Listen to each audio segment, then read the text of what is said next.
kon ñu jublu ci poñ yi nga xam ne moom la ñu fas yéene waxtaanee bi ci njëkk Babacar mu mel nii rek affaire Sonko ak Mame Mbaye Niang mi nga xam ne dañu jëm ci révision. ni nga ko waxee tigi noonu la demee ndax bu ñu sukkandikoo ci xibaar yi nga xam ne suñu naataangoo yu Libération Quotidien ak waa Yoor jot nañu ko baaxee moo di procureur général bi nga xam ne moom moo ci fas yéene àddu ci lu yaatu lool te tamit joxe ay directives yoo xam ne yu leer moom la doon ndax li nga xamante ni moo di Cour suprême googee mbir ma fas yéene amalugum ëllëg bu ñu sukkandikoo ci xibaar yi nga xam ne wàcc na mooy mbir daal fu mu toll ni mu ngay bouger ndax ko boole mooy nap saisine bi nga xam ne Cour suprême en révision pour arrêté définitif bu numéro 137 moom lañ ci fas yéene teg bu 8 mai 2023 bu cour d'appel de Dakar moom la ñuy introduit ci jëmbawam garde des sceaux ministère de la justice fu mu toll nag lañ ciy sàkkuwaale mooy procureur général bi nee na gaa ñi seen njimbopp nañu jël dossier boobee selon informations yi nga xam ne Libération baaxee na ko mooy procureur général ba mu nga demandé pour premier président bu cour suprême mu recevoir requête révision bi nga xam ne la ñu teg annuler arrêté bi nga xamante ni cour d'appel bu Dakar moom la condamné woon définitivement ki nga xam ne moo di Ousmane Sonko ba pare nag renvoyé beneen cour d'appel ngir ñu amal li nga xam moo di maanaam juger chef diffamation bi nga xamante moom lañ ci wàccee woon ak li nga xam daanaka moo di injure publique bi maanaam la nga xam ne lañu àtte woon moo di diffamation injure publique procureur général bi sàkkuwaat na pour que cour d'appel ci jëmbawam mu recevoir at li nga xamante ni daanaka moo di mbir yu yees yi ñu jàpp ne moom moo ci am yi ci yees yooyu nag suñu ko waxee daf ñuy renvoyer ci la nga xam ne moom Ousmane Sonko siiwaloon na def ci ab bokkee benn rapport boo xamante moom lañ waxoon ne rapport boobu existé wul kon fu mu toll ni tamit mënees na jàpp ne bal bi daal fu mu toll ni désormais mu ngi ci camp wu haute juridiction yi nga xamante ñoom ñoo war a statuer war a tamit observer ngir indi ab àtte ci diggante ñaari parti yi ñëwal lu jëm ci wàllum injure ak diffamation bi nga xam ne lu ñu daane woon Ousmane Sonko te arrêté bi nekkoon mu di numéro 137 bu 8 mai 2023 soxna Komba. jërëjëf Babacar Kébé tey dama koy tàmbalee ak yow mu mel ni dossier bi ubbiwaat ko rek lañ koy waajal moom la gën a jege. lan moo ci sa jàngat. yow mi nga xam ne demoon nga sax si couvrir dossier bi suma juumul. waaw xam nga boo gisee nag dossier bi mu bari loo xam ne dafa am ci wàllum polémique. man dama jàpp ni li ko waral ci benn côté mooy ci ñaar ñett ba ñeent moom laa koy tënk comme ay enjeu pour Ousmane Sonko moo waral tamit c'est une obligation que dossier bi bokk ci li nga xam ne daanaka dañ koy ibbiwaat. ci genn wet mën nga wax ne enjeu juridique bi mën na cee dugg bu politique bi mën nga ko cee boole mën nga ci boole également aussi. crédibilité wala honneur pour Ousmane Sonko ak ay nitam mais di nga ci boole également enjeu boo xamante ni bu symbolique lay doon mu di institutionnel. enjeu bi nga xamante ni jiitu na ci moo di ci domaine politique bi lu tax ma wax ko mooy bu fekkente ni tey jii moom dafa jàpp ne lu war a mën a am la mooy Ousmane Sonko donc tey dafa war a mën a contester. léegi bu contester ci jëm boppam am ay éléments yoo xamante ni yu yees la. dafa war a teg de sorte que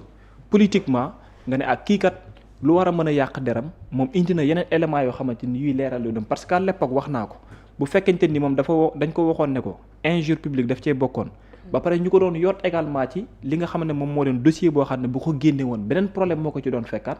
loolu tey bu demee ba toll foo xamante ni faux usage de faux bi dina am possibilité pour mën a teg document boobu sur la table léegi l'absence du dossier moom moo waraloon ci benn côté que ñu condamné la pour diffamation dafa doon yomb lu ko waral mooy soo amul disponibilité document bi suñu la àtte dañ naan kun yow li ngay wax amul fenn foo xam ne foofu nga ko teg te li ko jiitu woon mooy lapsus gi mu jàpp ne amoon na ko diggante IGE ak IGF beneen bi nga xamante ni tegu na ci tamit ma boole ko ci mooy l'aspect juridique bi mooy enjeu juridique bi nga xamante ni dafay tegu enjeu juridique boobu noonu mooy comment faire de sorte que nga mën a corriger li nga xam ne moo di condamnation gi mu subiroon beneen bi ci tegu mooy rétablir ko pleinement pour ñoom ñi ko ñenn ñi parce que ñu bari dañ jàpp ko ne mbir mii nii ñuy wax ne condamnation définitive la moo ko empêché woon ci benn côté pour mu nekk candidat en 2024 kon enjeu juridique bi mooy enlever li nga xam moo di condamnation bi pour que kenn dootul mën a nekkati sax di sikki sàkk même bu fekkee man dama gëm ne actuellement bu élection amoon il peut être candidat doon loo xam ne daanaka dafay fabu pour de bon beneen bi tamit moo di lever base juridique yi nga xam ne moom la ñuy teg en écart ñëwal li nga xam daanaka moo di certaines perceptions yi ñu jàpp ne war naa mën a am diggante ak moom code électoral beeg yooyu mën na ko condamner bi ci tegwaat ba ndégg ni tamit wax naa ko mooy enjeu institutionnel bi parce que ba fi may àddu ni ñuy teewlu ñenn ci askanu Sénégal dafa am gisin bu ñu teg jëmale ko ci cour suprême ñëwal li nga xam moo di doxalinam ak ñenn ñi nga xamante ni ëmb nañ ko kon aujourd'hui def révision gi ni mel am na loo xamante ni peut-être mën na koo soppi ndax bu fekkee ñenn ci askan bi dañ leen gëmloon na leen cour suprême dañoo encagoulé wu comme ay politiciens wala ñenn ci ñoom ba tax décision gi ni mel ñu jël ko tey bu ñu defee réouverture au moins rien que ñu accepter réouverture bi bari na luy wane que ne dans le cadre juridique wala dans le cadre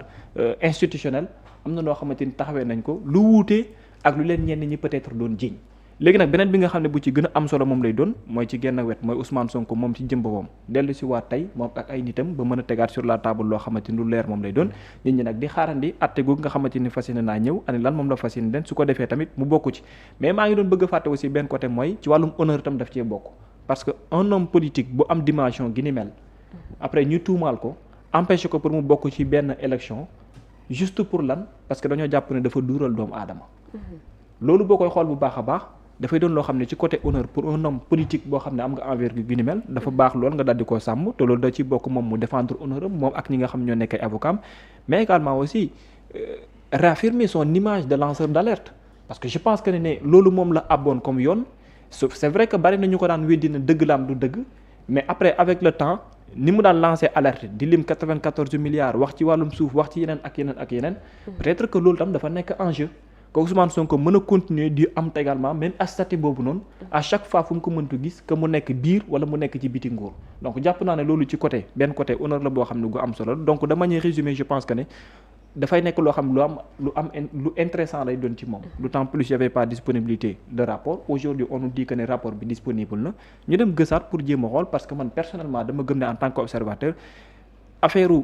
Prodac bii nii ak li nga xam moom la ñuy wax ci wàllum diffamation boobu empêché woon ko pour mu nekk ci candidat pour man teguwul woon ci loo xam ne lu dëgër la par contre dama gisoon ne y avait des ambitions d'empêcher benn personnalité politique pour mu bokk ci une élection présidentielle et aboutir nañ ko ndax boo xoolee lépp daanaka dañ ko taillé woon sur mesure de sorte que moom mu bañ a participer ci élection présidentielle. jërëjëf Babacar Kébé Birama Camara dossier Mame Mbaye Niang bii nga xam ne ñu ngi koy waaj a ubbiwaat bu ñu ko ubbiwee tey jii nii yan enjeu lay am par rapport ak image le premier ministre Ousmane Sonko mais aussi par rapport ak image justice sénégalaise. Merci Koumba en fait bu ñuy xool Cour suprême ci liñ koy xaar mu di est-ce que dossier bi day am réouverture ou pas te ñu bëri jàpp ni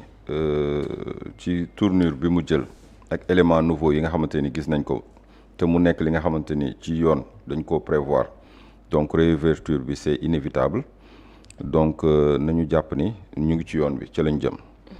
et comme nag wàllum lu touché mbirum Ousmane Sonko moom chaque fois dañ naan c'est une exception c'est la première fois réouverture de dossier c'est inédit alors que même si c'est inédit l'essentiel c'est que na nekk li nga xamante ni yoon jël na ko en charge du loo xamante ni dañu bind ay textes yu bees jagleel ko benn jëmmi doomu aadama parce que la loi est impersonnelle donc si c'est des dispositions qui ont été prévues par la loi mu jël li nga xamante ni yoon moom moo ko may na dossier bi jaar yoon sans ñu xool mbubbu premier ministre am ni rien du tout te loolu mënta nekk parce que bu doon mbubbu premier ministre rek la ñuy xool konoon le 1er juillet 2025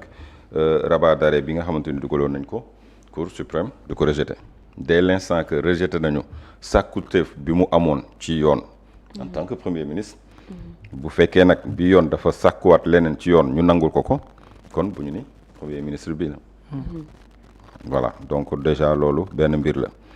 te dafa am lu ci am solo ci dossier bi xam nga dossier bi mënuñu ñëw rek ci li Cour suprême nar parce que boobaa duñ ci sori parce que dañuy teewlu di xaar mais dès l'instant que commission bi wax nañ ñi ko composé sérieux bi ci nekk dès l'instant que wax nañ ni garde des Sceaux moom la yoon may mu saisir na leen gis nañu élément yu probant yu war a tax ñu jàllale dossier bi jàllale nañ ko procureur général bu Cour suprême joxe na son feu vert donc li ñuy xaar mooy kuréel gi seq Cour suprême di kilifa yi ñu daal di joxe ñoom it seen gis-gis ci mbir mi kon li ci des yàggatul en fait dernier kii bi la ñu war a aborder dernier virage bi et puis ñu ubbiwaat dossier bi te maître Ciré Clédor dafa am lu am solo di avocat Ousmane Sonko lu mu waxoon la dernière fois pour revenir rek ci li nga xamante ni moom la Babacar doon wax que ni dañoo amoon intention empêcher un candidat potentiel candidat très sérieux qui incarnait l'opposition à participer à une élection présidentielle loolu tamit c'était une chose du ma ni c'était inédite puisque 2019 Karim Wade dañ ko empêché mu bokk ci ay élection te loolu it dañ ni ay wàllum condamnation moom moo ko waral mais bu Ousmane Sonko bi en matière de diffamation c'était la première fois ñu gis nit ñu ni dañ la condamné pour diffamation ñu ni dañ lay daan juróom-benn weer yi nga xamante ni doo ko tëdd kaso mais juróom-benn weer yooyu mooy lii code électoral prévoir woon pour ni élection yooyu doo ci mën a bokk maanaam juste mesure bi lañ soxla woon te ci loolu lañ ko condamné. bi mu demee ko taayee mu parallèle. sur mesure. sur mesure parce que première instance c'était pas suffisant ñu yóbbu ko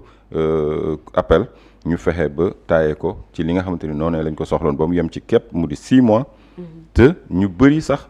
liñ ci doon ñaaw njort au début dañ ñu woon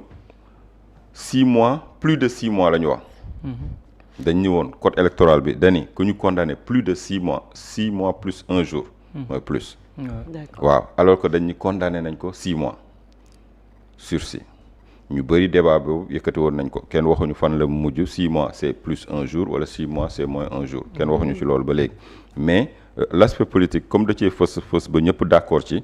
Maître Ciré Clédor la dernière fois bi mu génnee dañu woon Mame Mbaye Niang est un tête de turc utilisé à des fins politiques il a agi et persévéré dans le mensonge sans éthique ni pitié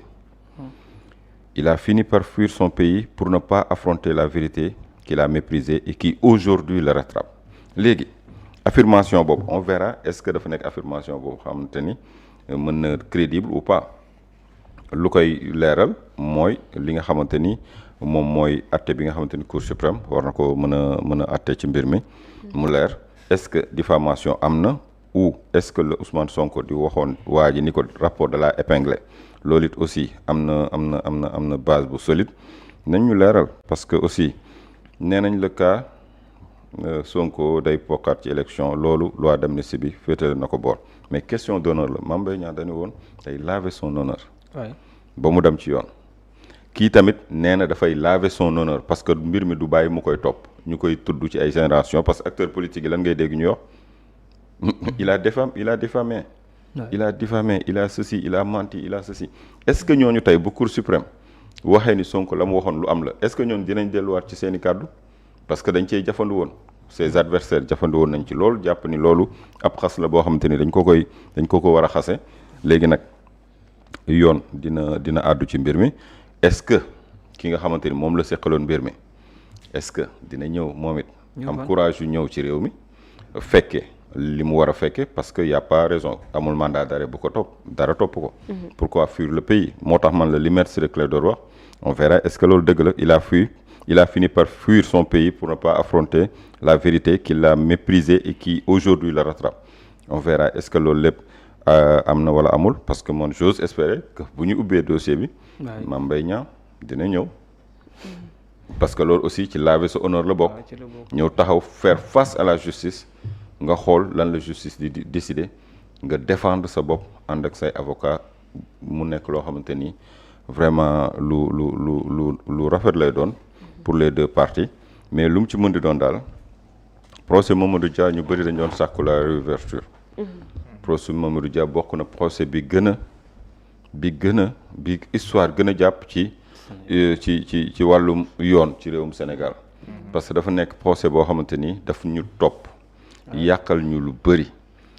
nekk li nga xamante ni dafa yàq deru góor yàq li nga xamante ni dafa yàq dundu doomu aadama mu di Mamadou Dia nekkoon président de conseil ñu tëj ko Kédougou yàq àddunaam jiiñ ko wàllum coup d'état mulbati ko gracier ko procureur bi fi nekkoon di Camara. livre sur ça. ma ne bind na sax si mbir mooy. non bind na parce que gisul woon assez d'éléments probants yu war a tax ñu ni kii dañ ko le procureur qui est de la partie civile. sax Mamadou Dia a été blanchi par le général. oui mais taxul ñu ubbiwaat dossier bi. taxul ñu ubbiwaat dossier bi. yaa coup d'état yaa naroon a coup d'état. ñu jël loolu la ñuy yàq nañu àddunaam. amoon na sax peut-être initiative mais aboutirul quoi. oui mais yooyu nag dafa war di aboutir c'est pour l'histoire même si c'est à titre posthume. dafa war a aboutir ne serait-ce que pour l'histoire. waaw ñu mën a bind la vraie histoire li nga xamante ni moom la ñu mën a jàpp. mais lu mu ci mën di doon procès bi moom ñi koy xaar bëri nañu lool te jàpp naa ni dina gën a mën a jëmmal justice su Sénégal pourquoi mu koy jëmmal parce que bu ñu nee c'est la première fois ñuy ouvrir dossier te loolu dafa nekk ay dispositions yoo xamante ni yoon daf ko prévoir pourquoi donc durant tout ce temps amul benn cas boo xam peut-être y avait pas assez d'éléments. Si cette fois-ci y a assez d'éléments aussi dina nekk luy gën a taaral justice. et bu boobaa aussi daañ ci dem mais nag suñ ci demee ba noppi ba ñu xam ni kon kii waxoon dañ ma diffamé kenn diffamé wu la li ñu la waxal dëgg la kon nag dossier Prodac il faut que tamit ñu ubbi ko. ubbiwaat ko. Oui il faut que ñu ubbi ko parce que tamit dañ la épinglé ci ay wàllu milliards yoo jaaralewul yoon après li yaa ma waxaluma la ay nit dee nañ ci. xañ nañ ci nit mu bokk ci ay élection et li fi yàqu yëpp kenn mënu ko dabuwaat mais dina tax au moins que lii ñëw suñu kanam ñu ni plus jamais ça plus jamais ça am naa yaakaar ni code électoral bi ñu wax ni am na lu ñu ci war a yeesal je pense que am na ay choses yoo xamante ni dañ ko defoon uniquement pour di empêcher ay nit ñu bokk ci ay élection war pour di galgal yenn adversaires yi je pense que loolu aussi dina am toilettage boo xamante ni ki fi nekk di président de la république am intention bi dina ci bàyyi xel. parce que loolu aussi bokk na ci li nga xamante ni comme je le dis souvent am na yoo xamante ni dund nañ ko ci réewum Sénégal waratuñ ko dund voilà plus jamais ça. jërëjëf Birama te dëgg nag moom ñu xam nag bu dëgg gi moom loolu ci loxoy yoon la nekk ki def ak ki deful ki am dëgg ak ki am tort parce que rouvrir un dossier ne signifie pas que ki ko introduit da koy gagné. dañuy attewaat. cour suprême bu joxee digal du moom moo koy atte mais day désigner cour bu koy atte mën na ko yóbbuwaat Ziguinchor mën na ko yóbbuwaat Fatick comme mën na ko yóbbuwaat Kaolack. su boobaa li muy digle moo di yii disposition la ñuy tenir en compte ci procès bi. lii mooy question yi nga xamante ni dañ koy élucider tu boobaa procès bi du doon sax def naa ne lu compliqué et comme ni ko waa ji waxee rek élément bi amoon na ko ci bureau am na piège bu ci nekkoon amaana bu ko génne woon dinañ ko toppee lu gën a graaw diffamation am na intelligence ak ay avocats am ses conseils ñu bañ ko génne mu nangu subir li mu subir puisque dëggay mujj léegi nag l'histoire est là il faut qu'on aille vers ce procès et que les Sénégalais puissent savoir donc où se trouve la vérité. jërëjëf Birama Camara Mouhamadou Diallo ban jàngat nga am ci réouverture dossier bi nga xam ne Sénégal